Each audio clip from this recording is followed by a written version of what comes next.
You are listening to Hear Her Sports, a podcast for active, adventurous women who love hearing stories from other active, adventurous women. I'm your host, Elizabeth Emery. In every episode, I introduce a female athlete or woman in sport through a conversation about who they are and the terrific work they're doing. Today, I am speaking with Kim McKenney and Olivia Bouffard-Nesbitt from Nordic Ski Lab, an online learning platform that uses videos to teach ski techniques used by competitive cross-country skiers. You will hear about the origins of Nordic Ski Lab, how Kim has grown as a businesswoman, how Kim and Olivia collaborate to make Nordic Ski Lab videos, some tips for summer roller skiing, Olivia's goals, being an older athlete, or is she? And Olivia offers an inside view of skiing for the national team. The three of us share a love of cross-country skiing, joy in all movement, constantly improving our technique, and the challenge of sport. It's an absolutely terrific conversation. But before we get to the episode, I am super excited to announce that Hear Her Sports has teamed up with Strides Forward and Keeping Track podcasts to form a female athlete podcast network that we're calling Keeping Her Forward. And Keeping Her Forward is proud to be sponsored by thefeed.com. The Feed is the largest online marketplace for your sports nutrition, offering the brands you know and love, from Scratch Labs, Cliff Bar to Morton, plus their athlete customized supplements called Feed Formulas. They offer over 250 brands, so you have thousands of products to choose from and to try. Also, what we love about the Feed is that their products are curated, meaning they spend a lot of time picking and choosing what they want to offer on their site. You know you are seeing the best products on the market when you go to thefeed.com. I've been ordering from the Feed for quite a while now, and what I've always liked is it's a one-stop shop. I can get what I need from all the brands I love all in one place, and they carry so much. For example, after reading Stacy Sims' new book, Next Level, I wanted to have some casein powder before bed, and the Feed had exactly what I was looking for. It was so easy. In the show notes, I'll link to what I got, and of course to the Feed. To get you started, Hear Her Sports and the Feed are offering a special listener discount code, HearHer15, for 15% off almost all Feed products. So check them out, enjoy some new nutrition products or ones you've long used, and support a company that is supporting women's sports. And now on to meeting Kim and Olivia. Kim McKenney is the president and co-founder of Nordic Ski Lab. Her educational background is in biology, and she has a master's degree in neuroscience. Kim is a certified ski coach who uses her own experiences learning how to ski as an adult, combined with her expertise and demonstrations from world-class athletes to deliver affordable and easy-to-understand ski technique. What started as a passion project, born from a love of sport and a desire to see more people skiing like the pros, Nordic Ski Lab has grown into a popular site with thousands of members across the world. Olivia Bouffard-Nesbitt grew up on cross-country skis in a cross-country ski family, which made choosing to pursue a career in cross-country ski racing a natural choice for her. Olivia now lives in Canmore, Alberta, where she trains with the Alberta World Cup Academy. Olivia raced for 3 years on the Canadian national ski team, ending in 2018. Then, unfortunately, she had a period of injuries and illnesses, but she is now stronger than ever, thanks to lots of rehab that we'll hear about in the episode.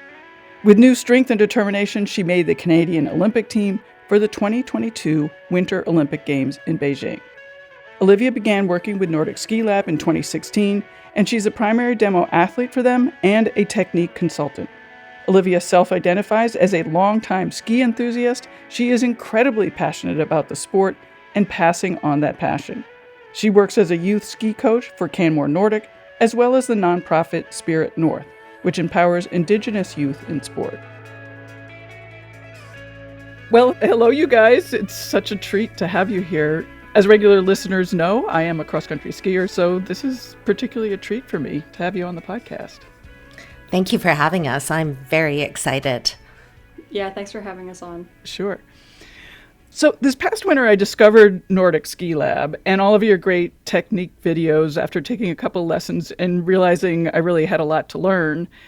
So tell me about how Nordic Ski Lab started and what you guys had in mind. And I'll have to tell listeners that I've been prepped to ask Olivia to tell this story. So go ahead, Olivia.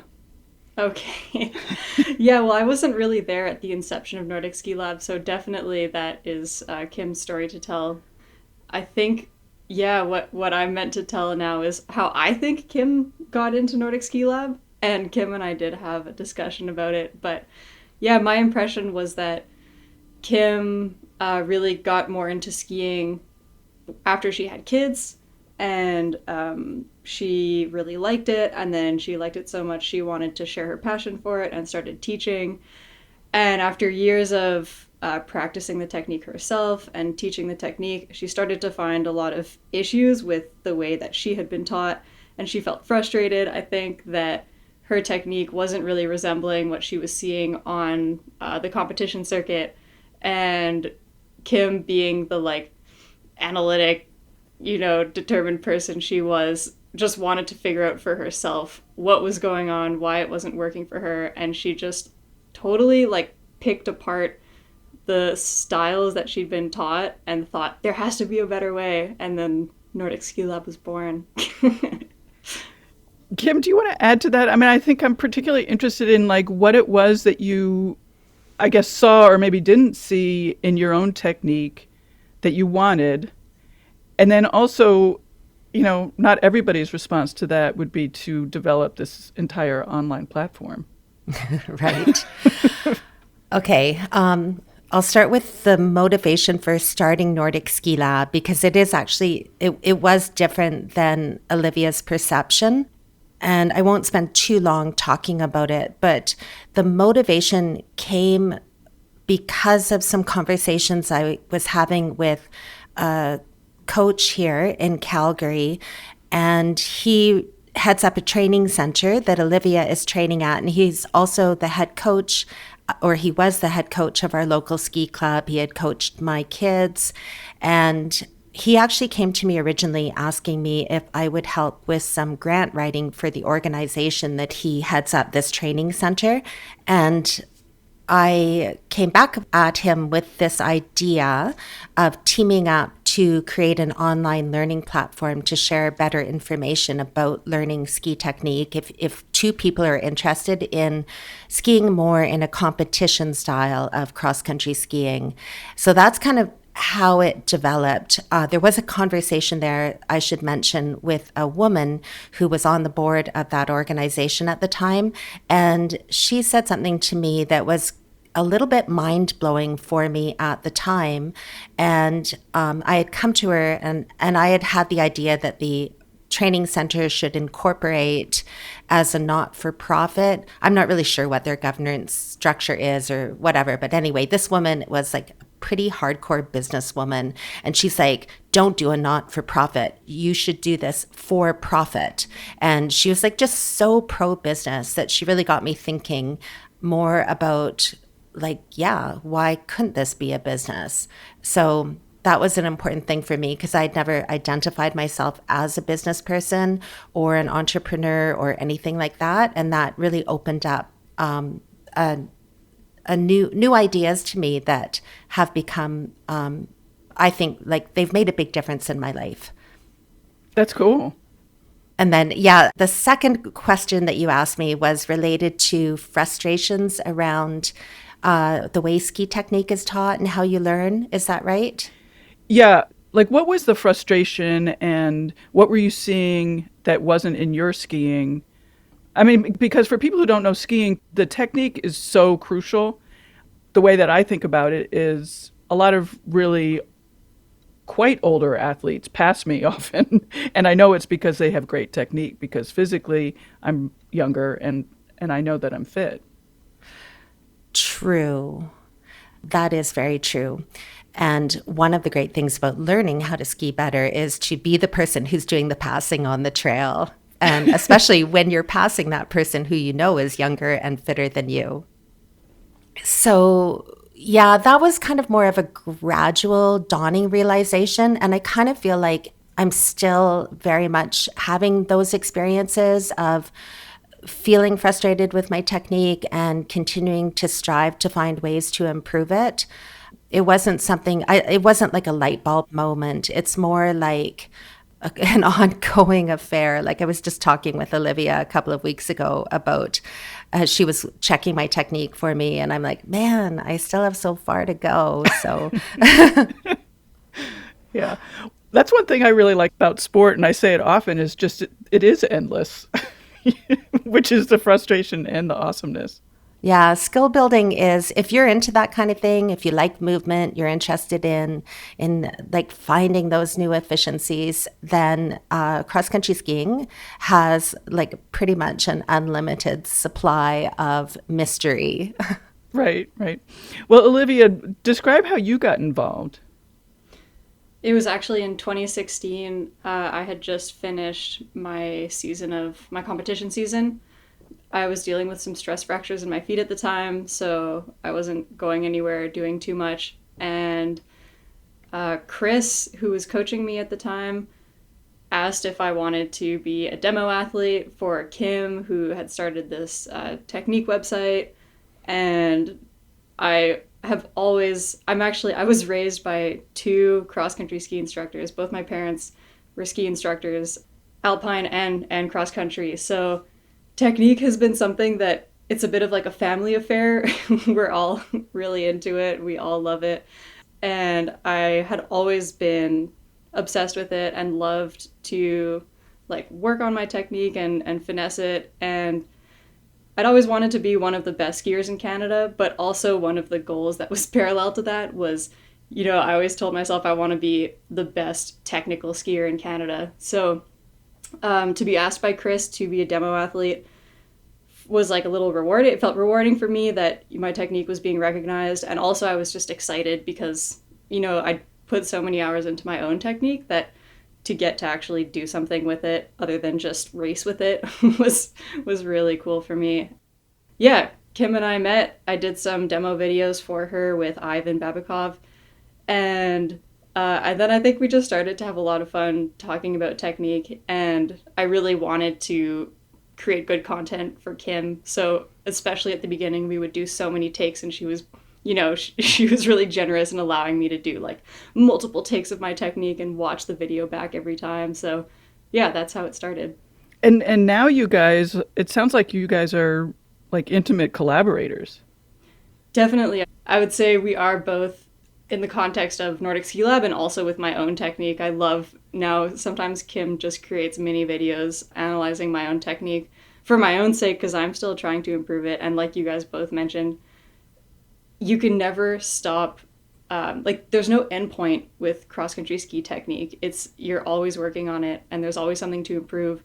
And even if you get to whatever your goal technique was, well, the technique is evolving constantly. So yeah, Kim helps me out, and I try to help her out with the website, and it's a lot of fun, and I'm really grateful for it.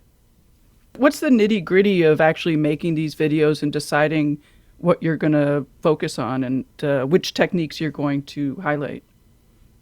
I definitely like to refer to Kim for this one because she actually comes up with most of the ideas and I do more of the consulting and the skiing. But I think, yeah, Kim goes out and skis, and I think her brain is always going, and she's always thinking about like what makes skiing more efficient or easier. Kim, yeah, do you want to jump in on that? Sure. But first, I feel like I should just clarify one thing. So Olivia referenced Chris, and Chris was the coach I was talking about earlier, who was kind of there at the inception of Nordic Ski Lab. And when we founded the business, I co-founded it with Chris and my son, Kai Lakoviak, who also was a cross-country ski racer. So the three of us are the original founders of the site. But Olivia has probably evolved into my closest collaborator. And in terms of how we come up with ideas for the videos, like Olivia said, generally the inspiration comes when I'm out skiing and I'm either watching other people ski or thinking about my own technique and the things that I'm trying to achieve. And then I just gradually kind of break down the movements and try to understand the movements. And eventually I come up with a strategy that I think will help depending on where I'm at. Like if I'm actually coaching people at the time, then I will probably test run the idea for a while on other skiers. Or if it's a more advanced idea, I might just apply it to my own skiing and see if it helps. And then I'll go to Olivia and I'll bounce the idea off of her and make sure that it feels right to her. Like, that's one thing I think happens maybe with drills in all sports, is that sometimes people develop drills and the very, very first time you try them, if you're a coach or an athlete, they don't feel right. And I think sometimes we take these drills and we ignore the fact that they didn't feel right at the beginning, and then we keep running with them. And I prefer to work with drills that feel right from the start. So one of the things I really like about working with Olivia is I can give her an idea and get her to try it. And if her initial response is, that feels wrong, then I know it's a bad idea. I'm not going to go any further with it. But if she likes the idea, then we'll map out and bounce ideas off of each other about filming the drill. We'll think about the different ways it can go wrong. How can we visually represent those? And one thing I'll say about Olivia is, and this is true with all the athletes that I have recorded and worked with for this project, they're really bad at skiing badly.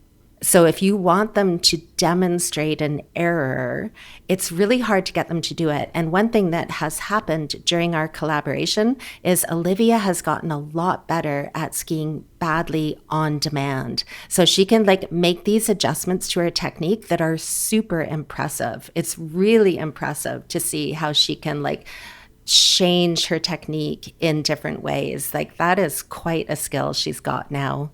That's a lot of control. Thanks, guys. It's a tremendous amount of control and awareness. Yeah, that's cool.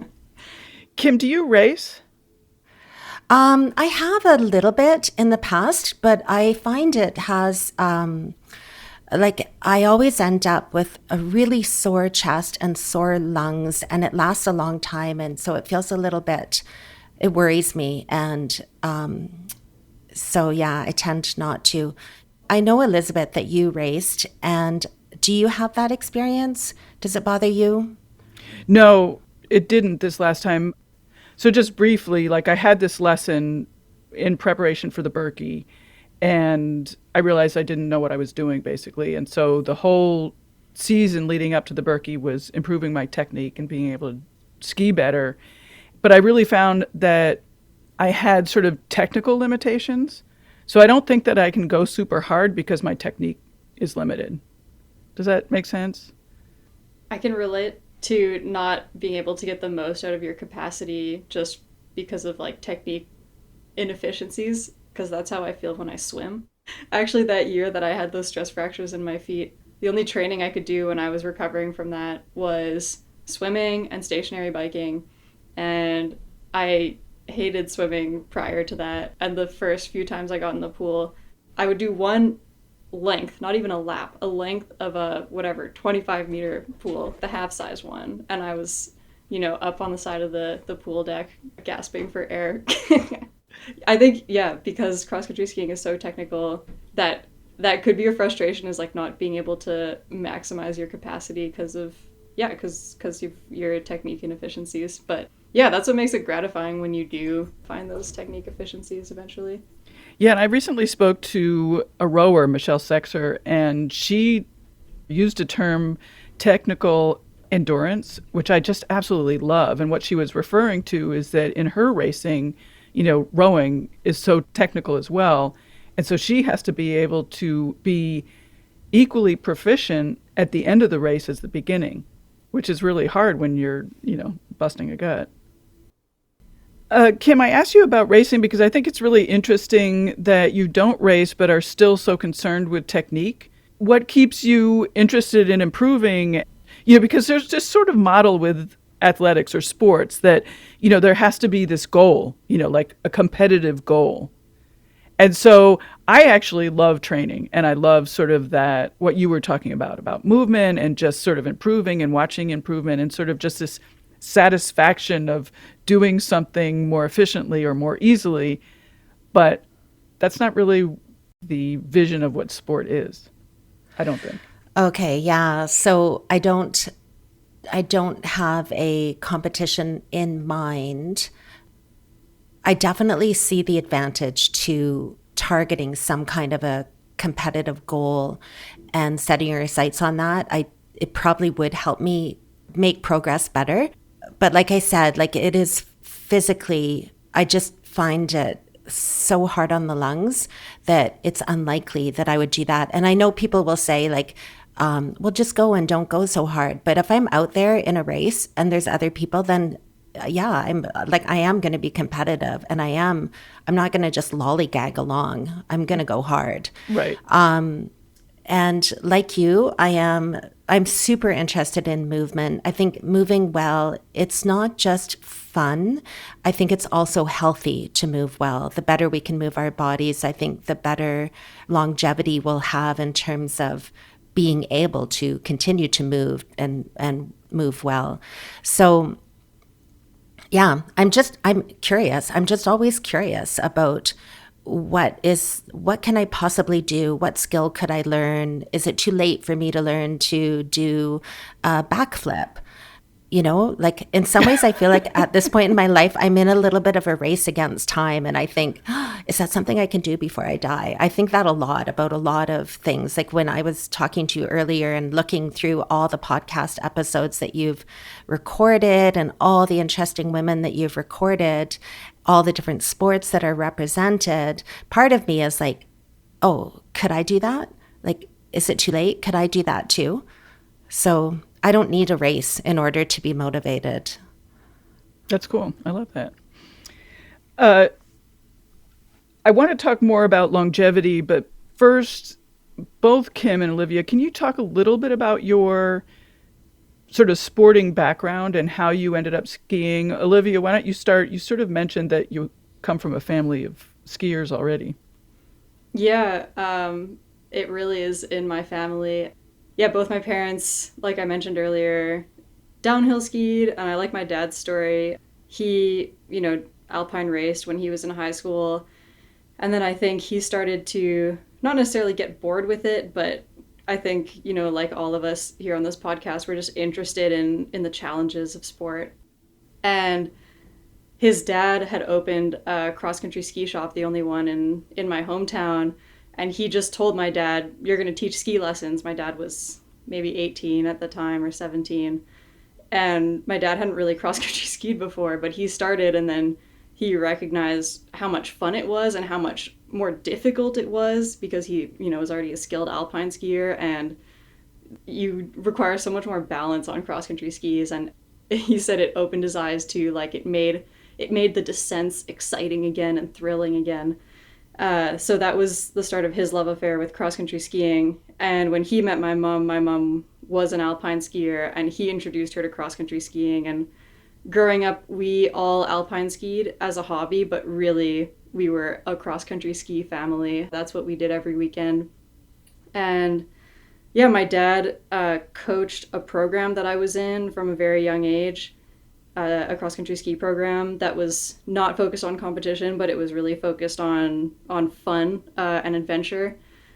The Canadian Ski Marathon was an event that our club, that program revolved around, and that our family was really into. So for those who don't know, it's 160 kilometers over 2 days in Quebec. Yeah, there's 4 categories. You can do it recreationally, where you don't have to complete the whole event. You can just do it in sections. Or you can do the full event, which is called the Coureur des Bois, and you can do the bronze, silver, or gold.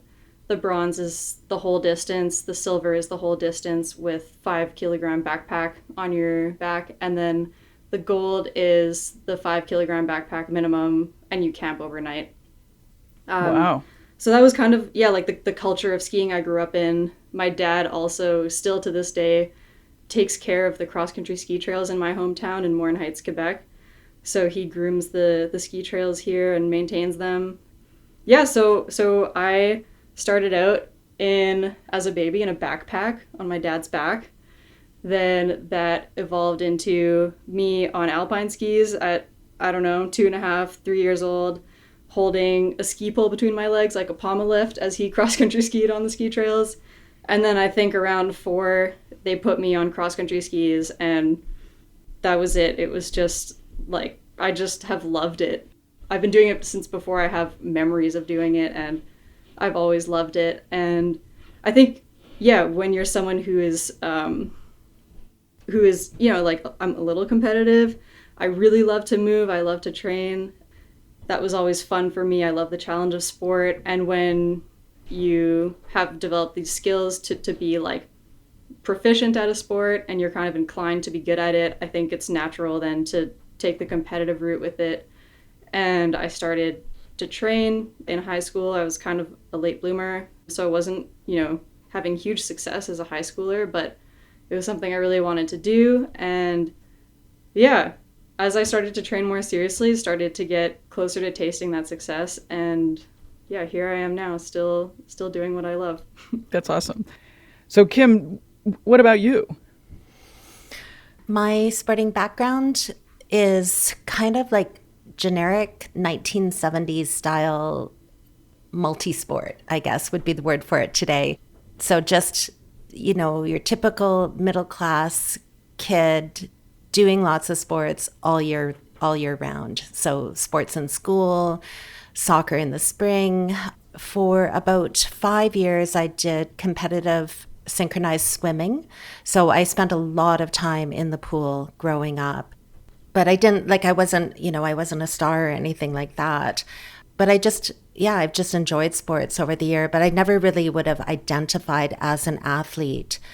And then in terms of cross-country skiing, I did that growing up. We had our house backed onto a golf course, and in the wintertime, my friend and I would just head out our back doors after school on our cross-country skis and shuffle around the golf course, mostly looking for hills that we could climb so that we could ski downhill, because really we just wanted to ski downhill, but we couldn't really afford it. So that's how I grew up. And I thought when our kids were older and I was looking for some kind of a winter activity for them, and I just happened to speak with a friend who mentioned that she knew someone whose kids were in the ski club, and that's kind of how we fell into our local ski club. That was a really serendipitous thing for us, because I do feel like the ski club made such a big difference to our family. Like, Nordic ski clubs are really, they're just full of wonderful people who love being active outside, and the whole families will be active. My kids had done some other sports, and what I didn't like about the other sports as much was that there wasn't really a place for the parents in the sport. Like if your kids are in swimming, you don't get to hop in the pool and swim too. And with Nordic skiing and the Nordic Ski Club, your kids are in the program, but the parents can get on their skis and go out and be active at the same time. And so that kind of brought me back into the sport of cross-country skiing. We had done it a little bit with our kids. So when we got to the club, I had been skiing for a long time. I thought I was pretty good.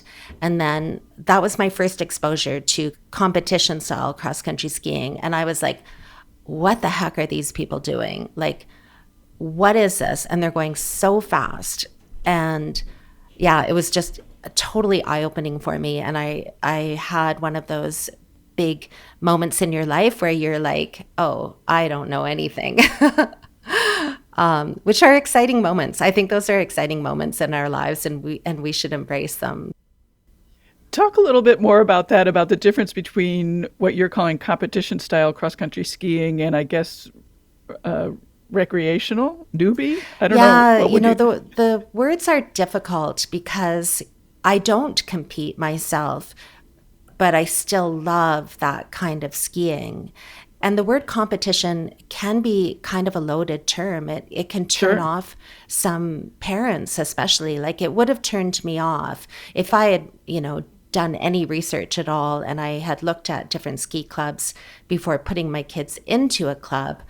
If there was like one that said we're a recreational club versus we're a competition club, I personally would have chosen the recreational club for my kids. Now I just want to hit myself across the head because I know better.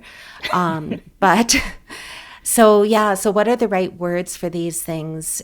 Sometimes I'll say like performance style skiing, competition style skiing, and then recreational skiing. You can ski well and just go out for like an easy recreational ski. It's difficult. I don't know I don't know that there are words that adequately capture the differences. And one of the things that I really wish is that, and one of the things that we're trying to achieve with our website is to just make these more like high performance styles, competition styles, whatever words you want to use.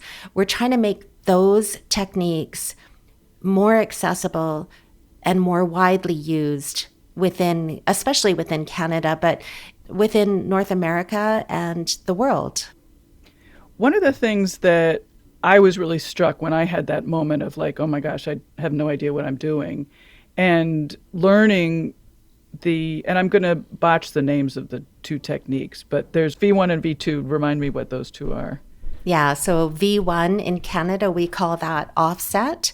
And in Canada, we call V2 one skate. But you can just say V1 and V2. V1, that's the one that people will naturally kind of, if they're just self-taught, they'll develop a way of doing something very similar to that technique that we call it homemade offset. Okay. And then V2, that's the one where you pull with every leg push. I was just going to add that the V1 is a climbing technique, or we use it more as a climbing technique. And then the V2 would be more of, it's one of the more versatile techniques. You can do it on all different kinds of terrain. So that was my revelation, because I had been doing the self-taught V1. And so my revelation was, like, it's amazing that all self-taught or most self-taught skiers use this technique. And in fact, it's not as efficient. As soon as I learned the other technique, the V2 technique, I was like, wow, I'm going a lot faster for a lot less energy. So do you have any sense of why people gravitate towards that V1, self-taught V1? I do, yeah. So a skate ski has kind of a strange construction to it. It's flexed, right? It's not flat. And the edge, when you're just standing on the ski, the ski is a little bit off of the snow. So the part under your foot is off of the snow. And it's harder to get the inside edge of the ski into the snow as compared to, say, an ice skate. An ice skate is like, you're connected to the ground and that blade is biting into the ice. But you have to work a little harder to connect that ski to the snow in order to get an edge to push against. And there are different solutions to that problem. And the easiest solution is the one that everyone gravitates to. And that's the way that it works in this homemade or self-taught V1. And what it is people fall into a way of kind of twisting their body. So if you kind of twist your body, the twisting motion will go down into the leg and it will naturally edge the ski for you. And so they twist, that's why they're pushing on one ski, and they rock their body back and forth. So the body sways back and forth with a little bit of a twist, and that is enough that it makes the skis work. It's the easiest way to make the skis work. Oh, that's my theory. Yeah, that's interesting. So I want to talk about longevity, and you've both have mentioned it. And I know, Olivia, you had an injury, and there's a great video or audio of you on the Nordic Ski Lab website talking about this injury and what happened and whatnot. But what was fascinating about your story is how it ended up actually good. Can you talk about that and sort of what you learned from that and, in the context of longevity and being able to ski forever, we hope? Yeah, oh my God, skiing forever. That is something that just makes me smile. It makes me think of Jack Rabbit Johansson, the legend, skiing past 100 years old. Goals. Yeah, the injuries, I've had a few, and definitely I'd say like the theme of my career and what's probably true for most athletes that, persevere through injuries is that you almost do always come out better once you've recovered and rehabbed from the injury, because likely the injury arose from some like deficiency or some weird movement pattern or some weird alignment thing you had going on. And when you're injured, it forces you to work on that. So Yeah, the injury that you're referring to was when I had a herniated disc in my neck, and it was set off by I was in my car at a red light and I was rear-ended by another car, and I think yeah, that obviously gave me whiplash, and that's what really like gave me the injury. But after getting some imaging done on my back, I realized that I have a lot of disc degeneration, and probably that injury was going to happen sooner or later anyway. And I'd always had pretty bad posture most of my life. And even when I tried to have good posture, I found it absolutely exhausting to stand upright with my shoulders back. I just didn't have like the strength or the muscular like endurance to maintain good posture for more than 30 seconds. It felt like it was very bizarre, but that's how it felt. And when I had the neck injury, anything but perfect posture gave me neck pain. So in a way, injuries absolutely force you to address the issues that you have. So muscularly, my back and all of those postural muscles were super tired while I was rehabbing from that neck injury, but it forced me to like build up that that muscle mass or that strength to maintain a good posture. And also, I was really, really lucky that I found some really good supportive like therapists and doctors and strength coaches who, addressed my neck injury, but then they were looking all the way up and down the chain, seeing what was going on with my feet and my hips. And it didn't just stop at the neck. They were of the opinion that everything in your body can affect your neck. So the way that I stand on my feet, if I'm favoring, at the time I'd never, I guess, properly addressed the stress fractures in my feet. My approach to that was more like unweight them and protect them. They were on the inside of my feet. So I developed this way of standing that weighted the outsides of my feet, and they're like, we need to work on this because that's gonna affect all the links in the chain all the way up to your neck. So yeah, I really just committed 100% to this process of rehabilitation, and I came out so much better because of it, so much better connected, better aligned. Yeah, I think it's given me a better base to work off of now, and I'm less prone to injury now than I used to be. So yeah. I love that idea that injury is a result of movement patterns, because I definitely think that's true. And I think we often attribute injury to other stuff when in fact we need to look about how we're moving. So how did you, like really in detail, like how did you go about strengthening your postural muscles? Yeah, a lot of shoulder and back exercises. So kind of, like lying face down, doing those prone W's where you keep your thumbs pointed to the ceiling, and then you're just kind of squeezing your shoulder blades behind you. Lots of cable machine exercises.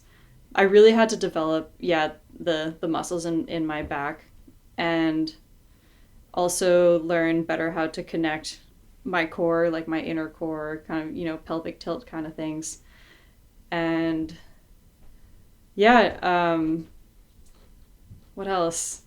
I was doing a ton of kind of arm movements. You want to move like in all different planes of movement while being able to maintain that posture. So I think, what was different, especially when I was going to the gym, was that posture became an important element of every single strength exercise I was doing. So, I was doing a lot of squats, kind of like split lunges, but the most important component of all of those exercises was always, my posture. So the physio or the strength coach would make sure that it looked like, you have a string pulling you up from the top of your head. So that was step number one. And I was only allowed to move through the strength movement if the posture looked good. So then, I guess I was relearning how to do all different kinds of movements with good posture and training that in the gym in a really like focused, controlled environment. And you're still doing that now? Yeah. And thankfully, I'm so thankful I've gotten to a point where I don't have to think about it as much, because I used to have to flex my brain really hard to make sure that everything was aligned. And I can't believe it, but yeah, all of the hours I put in have paid off, and I can do it just more easily now. It's definitely like my more natural state to have better posture and better like activation in the places I need it. But I think just because I trained it so much, it's something that I think about always when I'm moving, is just like, is my posture good? Are my shoulders set? Is, I don't want my pelvis like tucked all the way, you don't want to exaggerate it, but you want it neutral. So just making sure it's neutral, that kind of thing. How long did it take you to get, I mean, maybe not to the point where you are now, but to a point where it wasn't exhausting to be thinking about that? It was under a year before my first race of like doing the rehab, my first race back. And that went pretty well, but I'd say like 8 months to a year before it started to feel a little more natural. It was like gradually over time. Like I remember, I guess, when, I started skiing again and skiing better, but I don't remember when it became like less of an effort to think about. Right. The other thing that you mentioned in that audio of your story was about strengthening your glutes. How does that work with your shoulders? Like, explain that chain that happens. The glutes, I think, I totally drank the Kool-Aid on the glutes. And it's funny now that you bring that up, because in the last year, I've just started to be coached by some Norwegian ski coaches, and they can't understand, they didn't realize how obsessed North Americans were with their glutes. Like here, we say your glutes can save your life. That the glutes are the center of everything and they matter so much. And I really bought into that, and I still believe in it. But yeah, I just thought it was really interesting to hear my coach's take on it. They're like, why do you guys care so much and why do you work on this so much? But I feel like any weight-bearing sport, where you're standing on 2 feet or especially 1 foot, your balance comes from your glutes. That's what I learned through that experience, because as I strengthened my glutes, my balance got way better and your absorption becomes way better. So like when you're running, I noticed that with stronger glutes, I had less lower leg pain. I was less prone to lower leg injury. So yeah, stability, balance.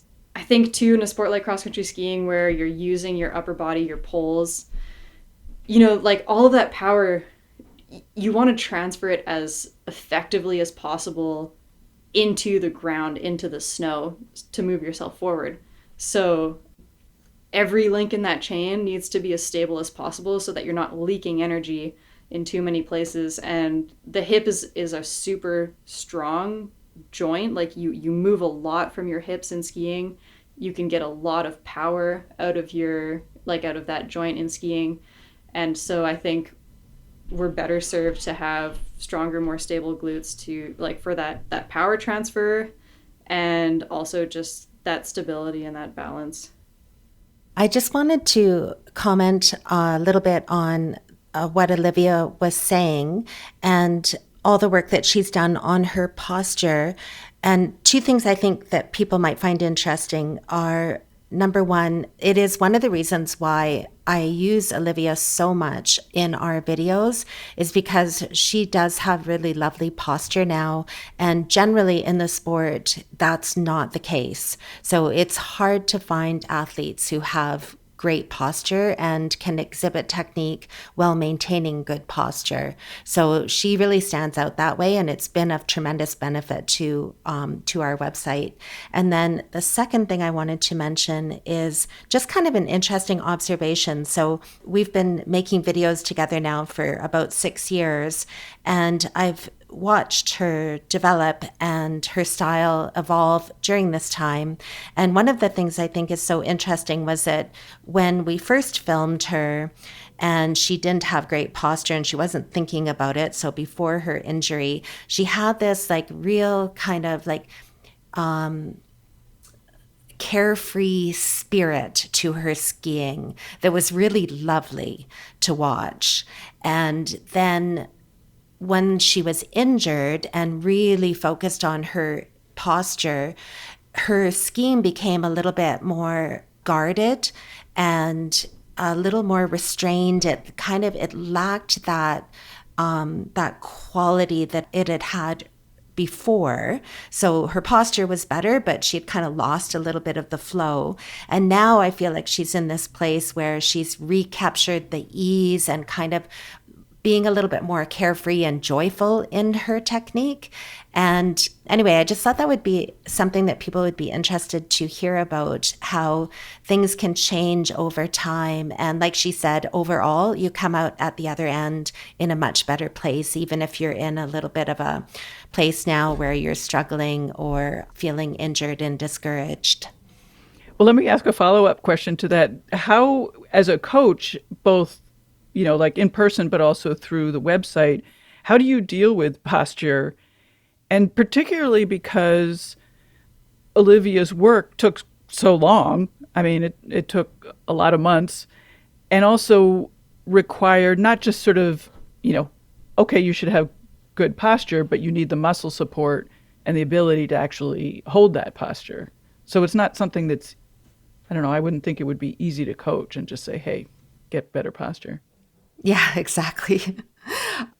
We do try to infuse the idea of moving in ways that are, as currently understood, to be more healthy, which basically all comes back to posture. So we try to infuse that into all of our content and all of our messaging. But if someone really does have issues with posture, I'm not going to fix that for them with ski technique videos. Of course. So yeah. you've got to do the work like Olivia did off snow with professionals who can help you in that regard. Do you talk about that? I can't remember if I've seen that on the website. It's more like if people are asking questions about it at a certain point in the conversation, I would say, like if they're having a technique issue and I can see that it's related to their posture and alignment, then I would encourage them at that point to go and work with a physiotherapist or a strength trainer, a combination of people, and try to address it off snow. It's so interesting that this conversation has started because very recently, and again going back to the rower interview, is that this idea of not having the muscles to do the thing that you want to do is an inhibitor, and you have to address that before you can, actually do the kind of technique. And so the rower, for example, was saying her coach would be screaming at her to, like a sit up straighter, and she was like, I can't. Yeah, it is interesting. I should mention the one other thing that we do is that there are some cues and ideas in technique that I think are contrary and can actually be damaging and potentially damaging and detrimental. So cues that are suggesting that the skier should heavily flex through the back, things like that have been quite widespread in the sport, and they are gradually diminishing and becoming less popular, but we do advocate pretty vocally against that category of drills and cues. Can you explain that more? So the one that I just mentioned, that one was called the ab crunch cue. And for many, many years, skiers have been told that they need to crunch down onto their poles. And that's very evocative of a very strong flexion movement through the spine. And we would encourage people to aim to have more of a neutral spine posture. So that would be an example of a cue in that category. Got it. Also related to poling, cross-country skiing is a little bit funny. Normally you go around and we've got two legs, but in cross-country skiing, we're using all four of our limbs for propulsion. So we're kind of turned ourselves into four-legged creatures. And we lean forward a little bit when we do that. That puts more strain on the back as well. But we're also engaging a lot more force through the arms and through the shoulder girdle, which is not really what it's designed for. And you can get really sloppy in your posture through your shoulders. It's super easy, especially when you're tired. And there's a lot of kind of scrunching up of the shoulder girdle up around the neck and ears in the sport. especially when you're more tired or you're going at a harder effort. So it's quite a visible feature of ski racing. You'll see it in a lot of ski racers.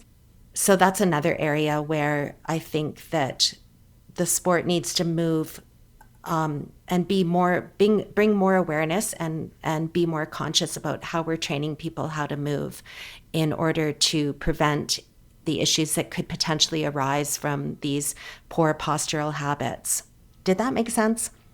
Yeah. And it's also interesting. I mean, we didn't get to the question about longevity, but that certainly seems that it fits right into that is, like maintaining good posture, being able to do it for long term. Yes, absolutely. Absolutely. So you mentioned off-season training. I'm really interested in what you guys do off-season and, sort of very specifically, but just, like globally, snow is not available all year in most places. So, like, what kind of training do you recommend for non-snow months? This one's on you, Olivia. Okay. Okay, well, I'll come at this question from an athlete perspective and say that oh my God. Okay, now I just want to talk about how much I love being a cross-country ski athlete because I think our cross training is the best of any sport. I'm super biased, but we have so much freedom and flexibility with our cross training because really we're just trying to get loads of zone 1 hours in. So we do a ton of running, hiking, mountain biking, road biking, and a lot of roller skiing, especially. Yeah, I would say that's the focus is roller skiing through the summer and especially in the fall, just because it's the closest thing we can get to skiing on snow. But yeah, pretty much any endurance activity goes for cross training if you're just focusing on maintaining fitness. For technique, yeah, roller skiing is number one. Balance, exercises in the gym are always helpful. And if you're super lucky, you have access to a roller ski treadmill, and that's an opportunity to get like really just to have a really concentrated dose of technique work. You can get the same amount of benefit from like 30 minutes on the roller ski treadmill as 90 minutes out on roller skis working on your technique, because you have video cameras in the front, on the side, or a mirror and a coach watching you, and you can just stare at your every single stride. Tell me more about roller skis. What's it like to be on the road on those things? And like, how do they work and how do you brake? And, like, what are some of the concerns and fun bits? Yeah. Some people love it. Some people hate it. Some people are in between the two. We have classic roller skis and skate roller skis. Skate roller ski is just a shaft. It's like either aluminum or some composite material with a wheel on each end and a regular cross-country ski binding on it, and you ski on them the same way you would rollerblades or cross-country skis. And then a classic roller ski, the same kind of shaft, one wheel on each end, but one of the wheels has a ratchet on it so it doesn't roll backwards, so that you can actually kick forwards. You should wear a helmet when you roller ski and something high vis. And yeah, if you're on a bike path or a roller ski track, it feels fairly safe for sure. Like, the biggest concern when you're on roads is the danger of traffic. So it's not super fun to roller ski on roads, especially in places where the drivers aren't familiar with roller skiers. My favorite roller ski workouts are, training camps in the summer when we get to roller ski these cool mountain passes. We often have training camps in places like Park City, which has a ton of really lovely roller skiing. I find, just a note on roller skiing is my best roller ski workouts usually happen when they're supported by a team or a coach with a vehicle.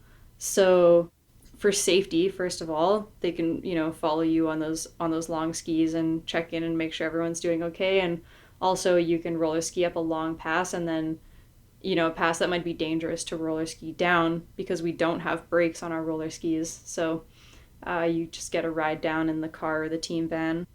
You can buy roller skis that have a braking system attached to the leg. So if you scoot your foot forward, then, you know, the back of your calf would press on this lever that works as a brake against the wheel of your roller ski. But most of us don't have that. And yeah, I think we have a video, I don't know if it's on the website, but of a few different braking techniques or slowing techniques for roller skis. They're all like pretty awkward. You know, one of the best ways to slow down or stop on roller skis is to just roll into the grass or, you know, roll up an uphill. Make sure that you have like a straight run out or an uphill after a downhill. So yeah, it's dangerous. I don't know anyone who wasn't scared their first year on roller skis. I didn't like roller skiing the first couple of years that I did it, but as you get more comfortable, you can start to have fun with it. I still, though, prefer skiing on snow like 400 times more than I prefer roller skiing. Are you thinking about roller skiing, Elizabeth? I've thought about it. I'm older. I don't know if I need to do that. Just the thought of crashing just seems not worth it. Yeah, I think, in my opinion, that we need to take up the level of protection worn by cross-country skiers. So the good skiers like Olivia, all of her peers, they're out there, like, you know, they don't crash very often. And it's, for some reason, safety gear always has like a little bit of a nerd connotation. You know, as soon as you put on protection, you look a little bit nerdy or whatever. It's, you know, there's a resistance, especially with young kids. But I roller ski, and I got some mountain bike protection last year, and I wear it roller skiing. And mountain biking, they have really good stuff. Like, you probably know that, right? Mm-hmm. So what are you wearing? Like knee gear? I'm wearing the pads I have on. I wear knee pads, and I have elbow pads. The elbow pads I bought for roller blading. I also roller blade. And those ones aren't as slick as my knee pads. My knee pads are super slick, and they're mountain biking pads, and you don't even know they're on. And I'm like, everyone should be wearing them because, yeah, the good skier, the good roller skiers, like, you probably haven't fallen in a long time, but the risk with a fall is so extreme. Like, you can really hurt yourself. And so, in my opinion, everyone should be wearing more protection. That's interesting. I tend to fall a lot because I, sort of push it with technique that I'm not really ready for. So yeah, that's one reason I wear. Well, yeah. And I do, like, I roller ski differently than I ski on snow. I ski more conservatively. And maybe if I do more of it this summer and I feel more comfortable, I'll become a little bit bolder. But I wear protection and I ski conservatively, but I still really like it. And I definitely think it helps me when it comes time to being on snow. Oh, if you have limited opportunities, I would encourage you to give it a try. And where do you ski? Like on what, trails? I tend to go out of the city. You can do it in the city here. I used to live outside the city in a little community about 45 minutes away. So I know the roads out there and I know some quiet areas. So I go out there. And I will do it in my neighborhood in the city. I'm just a little more careful, but there are people around who will go out on more ambitious routes. And I might start doing that. We'll see. Mm-hmm. Yeah. Well, Olivia, so what's your year like? Like, when will you get back onto the snow, and when does your season stop? And do you travel around searching for snow? Yeah, it depends on the team or on your own personal philosophy, I guess, as an athlete, and on the team you're with for how much you search for snow in the summer. It's really cool to be out west in the Rockies because our competition season ends usually around the end of March. And then April is typically the off season for cross-country skiers. And then May 1st is usually when the training season starts.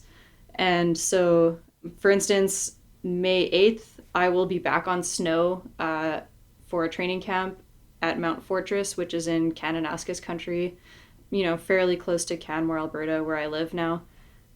So yeah, we're going to have really good spring skiing conditions there, and we'll ski there for a couple weeks. Then we have options to go up to the Hague Glacier, which is in the same region. There's usually skiing there until August, but that is, you need a helicopter to get your gear up to the glacier. It's pretty expensive. And yeah, there are options for finding snow in the summer. You'd have to then take a flight somewhere, either to a glacier in Austria, or you go to New Zealand during their winter. You ski on snow there. But yeah, that's obviously very costly to do as well. And you're now, because you were at the Olympics, this past Olympics, so you're now on the Canadian national team. Logistically, what does that mean in terms of your training and where you're going to be for this next competitive season and leading up to that? Yeah, actually, interestingly, I'm not actually on the national team, and making the Olympic team did not guarantee me a spot on the Canadian national team. So still not on the national team, so I'll still just be training with, or not just, don't get me wrong, I love it. I will be training with the Alberta World Cup Academy this year, and so I'll be doing camps with the Academy. And yeah, next season again, I don't have any race starts guaranteed at any event, so it's going to resemble last season for me, which is like I have to race my way there. I have to find a way to race my way back onto the World Cup. Wow, tell me more about the Canadian system, how that works, and how to get on the national team. And I understand you had quite a race series to get on the Olympic team. Yeah, definitely. Yeah, I mean, there's criteria set every year that stipulate what kind of results you need to get onto the national team. And if you don't meet that criteria, then you don't get named to the team. And they do try to make the criteria, so that you need to be performing quite well. Especially the criteria gets more difficult to meet the older you are. They expect a lot more from the older athletes. So yeah, I didn't meet the objective criteria, and that's why I'm not on the team. It can be harder to get onto the team also as an older athlete because the criteria is usually written for World Cup race results. And, so you need to be, first of all, you need to be on the World Cup to even have a chance of meeting that criteria. And getting onto the World Cup if you're not already on the national team is a difficult thing to do. So it's hard. But you're not that old.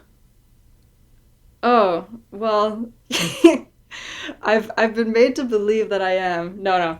I'm 29, and I am I'm the oldest woman in Canada still competing. So that makes me feel old in Canada. Wow. Can I jump in here? Please do, yeah. Olivia has some interesting opinions and perspectives about how older Canadian athletes could be supported and why that would be an important thing for the National Sport Organization to maybe think about more. Is that right, Olivia? Yeah. I'd love to hear that. Yeah, like I mentioned earlier, I'm one of the oldest or the oldest woman competing in Canada and have been for a couple of years at 29. And I think that that's kind of unique to Canada, unfortunately, that we don't have that many people still competing in the second half of their 20s.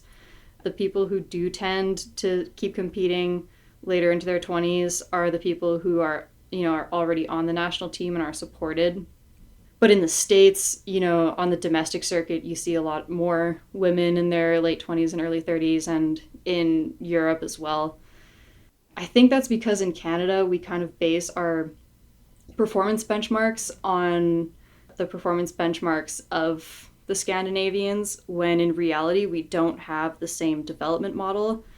And I think that we need to create a system for ourselves that, because we have a different development model, I think it takes us longer to develop athletes in Canada because we don't have as strong development, for high school skiers.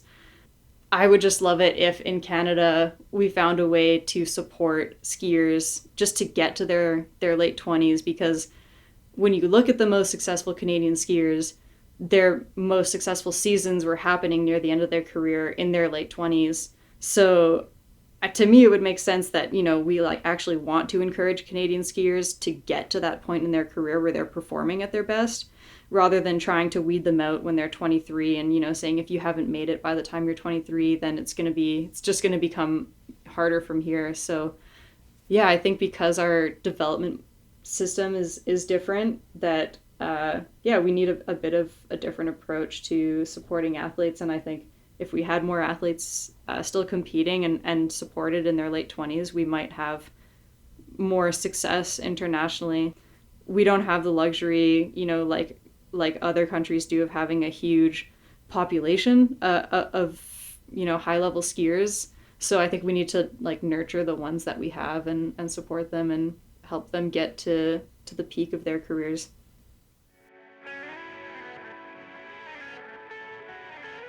This is a quick break to say Hear Her Sports is taking its annual late summer break starting August 1st. I'll still be around, so keep connecting via social and email. During the time off, making episodes, I'll be working on some behind-the-scenes things, doing a bit of travel, and mostly enjoying outside. This is a great time for you to catch up on older episodes if you haven't listened to them all. Plus, there will be a couple of bonus episodes posted during the next month. And of course, enjoy the outside yourself. And now, let's get back to Kim and Olivia of Nordic Ski Lab.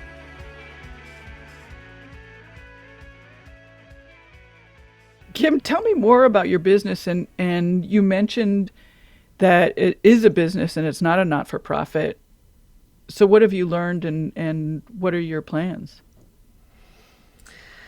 Well, I have learned to think of myself as an entrepreneur, which might sound like a small thing, but that was a pretty big thing for me. And to think of it as a business. And it is a small business and there are many, many parts to it.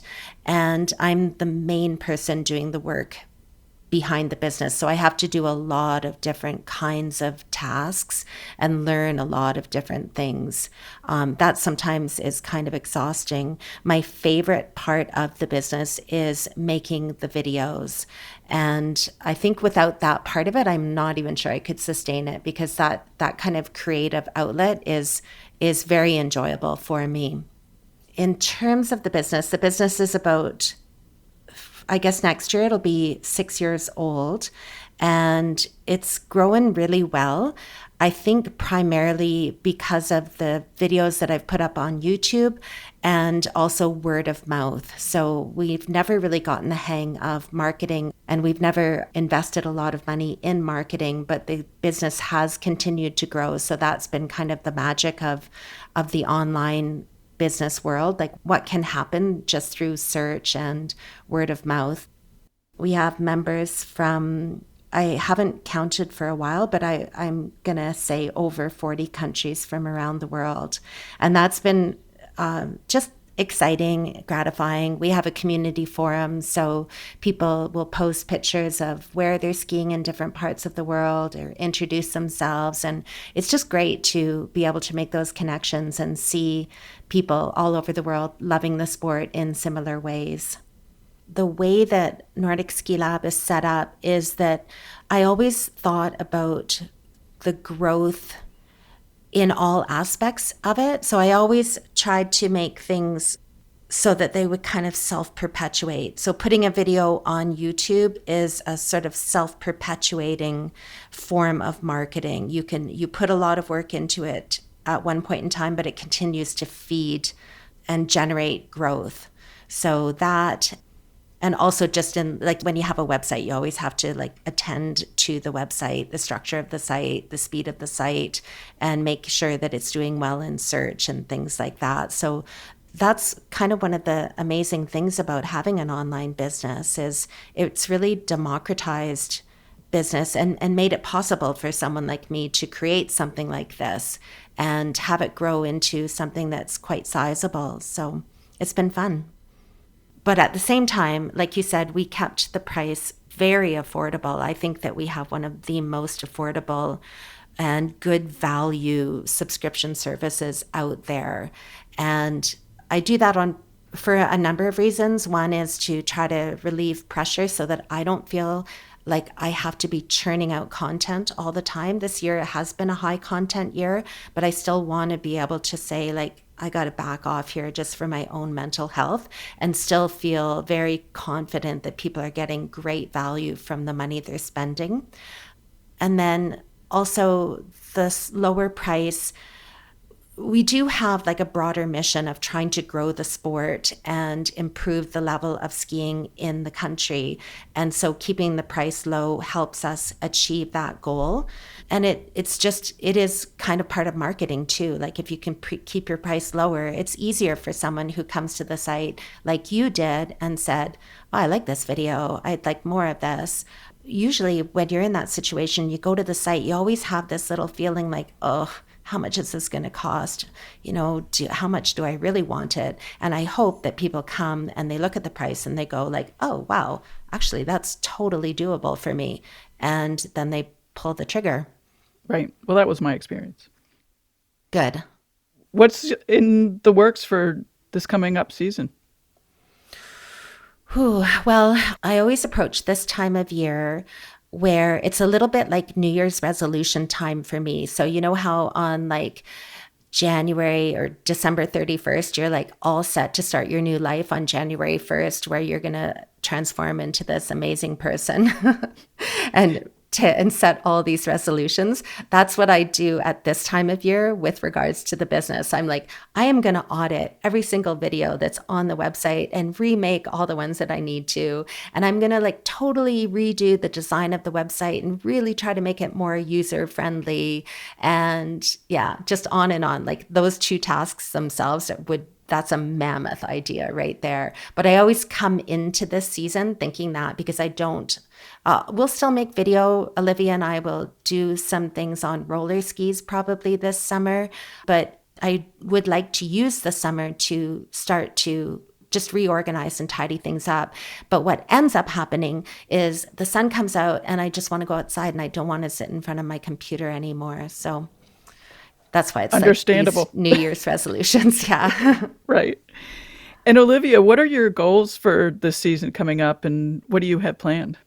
I'm really excited for this season because I'd say last season, for the last like 6 years, I've been dreaming of having one, off training season, one summer without any setbacks, and one competition season without any hiccups either. And this past year was the first year that I've put together like that. And I was so thrilled with the results from it. And, my next dream would be to put together 2 full years without any major setbacks or interruptions to my training or racing. As most people in endurance sport might be familiar with, the gains come later, that they take time. So, you don't usually see the benefit of the training you've done in the summer immediately in the winter. It really is the accumulation of years of consistent, high quality training that pay off. So I'm excited to see what I can do with 2 seasons of training. So yeah, I'm just looking forward to like more consistency this summer, building my fitness, improving my race speed, and hopefully, another like injury-free, interruption-free season of racing next season. I'd say my big goals are to get selected to the World Championship team. World Champs will be in Slovenia next winter. And I really just want to get back onto the World Cup. I really want to be racing at that level. And I think that, I'm capable of better results if I, keep putting the training in. And I just really want to see, I want to find that consistency in results also in the winter. So I'm excited. We've talked a little bit about longevity, and I'm curious, sort of, you're not the youngest racer. I don't think that you're old, but you're certainly on the upper end. So, how do you feel about that? And yeah. I think when I, was in the bubble, in like the Canadian bubble, I was feeling quite self-conscious about it. And I get asked frequently, if I'm going to retire, like the word we use to stop, competing or racing competitively, or if this is going to be my last season, when I've never really indicated that I was interested in retiring or, moving away from the sport. So I think just being asked those questions over and over again makes you feel like maybe you should be moving on, even if it's not what you want for yourself. But I think what changes that for me is just, I'm encouraged by my own results. I am still motivated. I think that I'm going to know, when I want to move on, I'm going to feel it, and I'm going to notice that motivation wane, and that motivation is still there for me.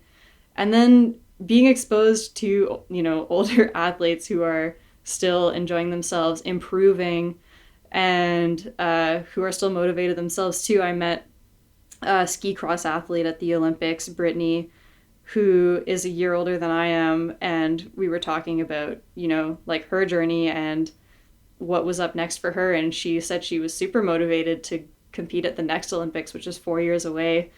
And I thought that was really inspiring. And I listened to one of your recent podcasts with Helen Wyman, and she had mentioned that her best years were from 29 years old to 33 years old. And that's kind of, that's the portion of my career that I'm entering now. And yeah, and if I really, if I step out of that Canadian bubble and I look at cross-country skiers in general from other nations on the World Cup, a lot of athletes are, having a lot of success in their late 20s, early 30s. And that's true of Canadians too. I don't know why in Canada we think it's so important to, reach those peak performances when you're young, or show that you're capable of those peak performances when you're in your early 20s, when our best Canadian athletes had, the best performances of their career near the end of their careers in their late 20s or early 30s as well. So that's how I'm looking at it from a personal perspective. Right now, I just always focus on 1 year at a time, and I'm excited for this next year. So in this next year, to get to the World Cup, you're reliant on Team Canada. So what do you need from them? What do you want from them? And what are they giving you? Yeah, I guess what I want from them is I just, I want the opportunity. I think that's what we all want, is just the opportunity to prove ourselves. And if we can prove that we are, among the best in Canada, that then we get those opportunities at the World Cup and on the international stage. And we will have qualification races, trials races for world champs. So yeah, you just have to prioritize those races and race fast at those races. What am I getting from them? I mean, I got so much support this past season, after making the Olympic team. It was really great. The COC took really great care of us. And on the World Cup, I felt really well taken care of too, and really included in the team. And I was really grateful for that. But because I'm not in the system, like this summer, I won't be part of any camps or getting any funding in that way. But yeah, we'll see. And when is that first qualification race? I think it's in January. Oh, okay. Mm-hmm. Got it. So you have quite a bit of time. Yeah, totally. Yeah. Cool. Yeah, I'm not sure if there'll be any avenues to get for myself to get onto the World Cup in period 1, which are the races before Christmas. But they might be taking athletes to the Tour de Ski, which happens like right after Christmas, around New Year's. But they haven't released like that calendar yet, or the criteria for making those events. So yeah, I'm not really sure at this point. So Olivia, when you say that you wish that there were more opportunities to prove yourself, can you envision something where there would be like a qualifier that would get you into period 1? Is that an idea that you've thought of, or how? I'm just wondering in practical terms, what kind of things would open up more opportunities for athletes like yourself? Yeah, that's a really good question, and I'm not going to pretend that I can solve, or that I have the answer to basically how to like raise the level of skiing in Canada and for Canadian skiers and get us all onto the international stage. It's a really hard job, and I don't envy the people who are in the high performance director job. Yeah, do I want trials for those races? My personal answer would be yeah, that would be great. I know it's more complicated than that. Where I think the gap really is that we have our own domestic circuit, it used to be known as the NORAM circuit. now I guess we can call it the Canadian Continental Cup Series. And then unless you find races with your club or on your own, the next level is the World Cup. And it is such a massive jump between the two. Like it's always a shock for Canadians to go from our Continental Cup Series, our domestic series, to the World Cup. And it's really hard to perform on demand when you make that jump. So I think what we're missing, and I think that Nordic Canada is aware of this and they are working on it, and they had some really good tours this past year to address that. But what we're missing is that stepping stone in between. So I think I would have benefited a lot from doing more international racing below the World Cup level. I think that would have raised my level of skiing when I was younger, and I would have been better prepared to perform when I did get the opportunity to race on the World Cup, because it's a lot to ask of an athlete to go from a domestic race in Canada where we don't have, a ton of depth, to being on the World Cup where it's nuts like how high the level is. Everyone is an amazing skier, and every race they are sending it, and it's so unforgiving to have a bad race on the World Cup. Like, yeah, it can be the difference between, on a good day you can be in the top 30, and then if you're just off a little bit, you can be last. I feel like that's a good place to ask Kim about her role of Nordic Ski Lab and sort of, encouraging more people to ski. Yeah, I think when I say raising the level of cross-country skiing in Canada, and really I think of Canada and the US as being very much together within the sport of cross-country skiing, because the athletes from both countries interact together at camps a lot. There's a lot of support between them, and we're kind of like over here away from Europe where the sport has a higher profile. So I do feel like we need to band together. So when I say Canada, I really mean North America. But I would like to see more people skiing in general, and I would like more people to understand the possibilities of skiing with techniques that are more like what the competitive skiers are doing. You can go out into the woods and just kind of shuffle around on your skis, or teach yourself how to skate ski and have a marvelous time. And there's nothing wrong with that. But a lot of people are doing that without even knowing that there's this whole other world out there of this, what we could call performance style skiing or competition style skiing, and that is not as inaccessible as they might think. So that if they're interested in that, we can help them and make that kind of skiing more accessible to them. And if they're not interested in that, that's perfectly fine too. Like, it's just great to see more people skiing. I'm surprised that you lumped Canada and US together. I sort of picture like most Canadians skiing. I don't know. I think we play hockey. If you go to the if you go to a Canadian ice rink in the wintertime, you'll be amazed at how great we are at skating. Like, as a nation, every time I go to a rink, I'm like, man, we're just killing it. We're so good at this. That's funny. Well, thank you both for being on the podcast. I'm so grateful for that. Thank you so much for the opportunity. It was such a pleasure to get to talk to you and have this experience. Yeah, totally. Thanks, Elizabeth. This was great. And that is our show for this week. Remember, Hear Her Sports is taking its annual summer break, and there will be bonus episodes coming your way during that time, so be sure to subscribe if you are not already.